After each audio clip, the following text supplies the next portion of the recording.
to Z Mysteries, Super Edition 4, Sleepy Hollow Sleepover by Ron Roy.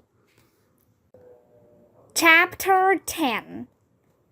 I hope you're kidding, Josh said. It's a Halloween joke, right? I'm not kidding, Ruth Rose said. I felt skin. Dink followed Ruth Rose's voice. He put his hand on her shoulder. Where? He asked. Ruth Rose took Dink's hand and stretched out his arm. Dink's fingers felt clothing, like a shirt.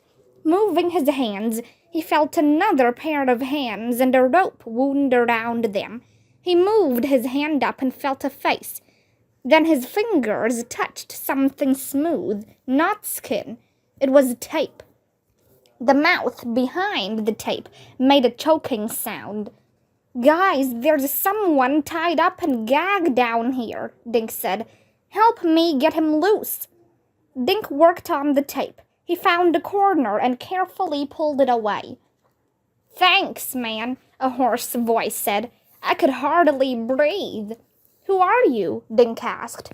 I'm Hank. Those two guys who tossed you in here stole my truck, the man said. The ride-em cowboy truck? Ruth Rose asked. Yes, I was supposed to go to the bank and pick up one of my mechanical horses, Hank said. They jumped me and drove me here. I've been in this stinking hole for hours. Can you get these ropes off? Dink tried loosening the knots at the man's wrists, but couldn't. These knots are too tight, he said. Ruth Rose got her knife out of her book bag. Here, try this, she said, handing the knife to Dink. Just then they heard a loud motor over their heads. Are they leaving? Josh asked. No, they're using a paint sprayer on the truck, Hank said. I hope they chose a good color. Dink opened the blade in Ruth Rose's knife. Soon the ropes were off, and Hank sat up in the dark. Thanks, kid, he said. Who are you anyway? Dink explained who they were and why they'd hidden in the truck. So they robbed the bank and hid the money inside my horse? Hank asked the kids. Yeah, and they're gonna get away with it, Josh said. Maybe not, Dink said. The cops might be here by then. What cops? Josh asked. The police think the robbers took off last night. And how would the cops find us anyway? Hank asked. Dink grinned in the dark. My dad will tell them, he said. Your dad? Josh asked. He doesn't even know where we are. That's what I started to tell you when Ruth Rose found Hank, Dink said. Before that jerk grabbed Ruth Rose's phone, I hit the green talk button. That would have dialed my dad's number, right, Ruth Rose? And Dad would have heard what those guys said to us. So he'd know we've been kidnapped. He'd call the cops. And maybe they'll see the money we threw out of the truck, Ruth Rose said. She explained to Hank how they'd emptied one of the stolen bags. Cool idea, Hank said. What if your dad didn't answer the phone? Josh asked Dink. What if he left it somewhere or went out for a walk without it? Dink felt his stomach clench like a fist. He hadn't thought of that. Of course, if his dad didn't hear the phone ring, he wouldn't answer it, and he wouldn't hear what any of them said before they were lowered into the hole. He usually keeps it with him, Dink said, but he was worried. Let's just cool it, Hank said. My partner must be wondering where I am right about now. When I don't get back, he'll call the cops. Hank and the kids sat against one of the dirt walls. I wonder if this place has room service, Josh said. I need cookies and milk. Ruth Rose giggled in the dark. Dink, how did you figure it out? She asked. How did you know the money was inside the horse? The guy they call Ace is wearing cowboy boots with silver toes, Dink answered. I saw him yesterday in front of the bank.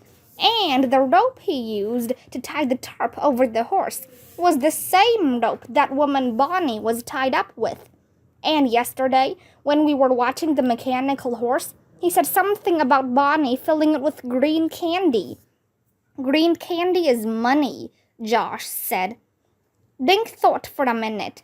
Last night, before the fire, I saw two guys near the horses, he said. One of them had something shiny on his feet. At first I thought it was that cop who was dressed as a spaceman. He was wearing sneakers with heels that lit up. But now I realized what I saw was the silver tips on Ace's cowboy boots. So you figured out it was an inside job? Hank said. Right, Dink said. I think Bonnie was lying when she told the police that the man kidnapped her late last night. I'll bet she let them inside early this morning.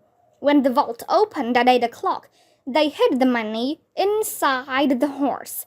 Then they tied Bonnie up to make it look like she was innocent. She knew her boss would come pretty soon and find her, right? Josh asked. Yeah, but by the time they figured everything out, Ace and Goose would be far away with the money, Dink said. She's probably going to meet them somewhere. But I still don't understand why they burned the hay wagons last night, Josh said. The way I figure, they wanted the cops to think the bank was robbed late at night while we were all stuck in the woods, Dink said. Bonnie told Officer Clever that the crooks came at midnight and took only a small amount of money, then left. The police would figure the crooks had over 8 hours to get away and wouldn't bother going after them. Wow, that was some plan, Hank said, when the real plan was to hide the bags of money in the horse after the vault opened this morning. Right, Dink said. Bonnie must have told Ace and Goose that you were coming to pick up your horse. So they decided to take your truck so they could get the horse. You got that right, Hank said. They jumped me outside my house, made me spill my coffee. Next thing I knew, I was in this hole. Suddenly, the paint sprayer motor stopped. What's going on? Josh whispered.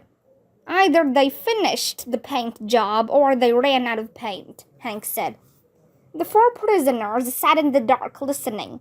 They heard nothing. Dink had an idea. Hank, can I stand on your shoulders? He asked.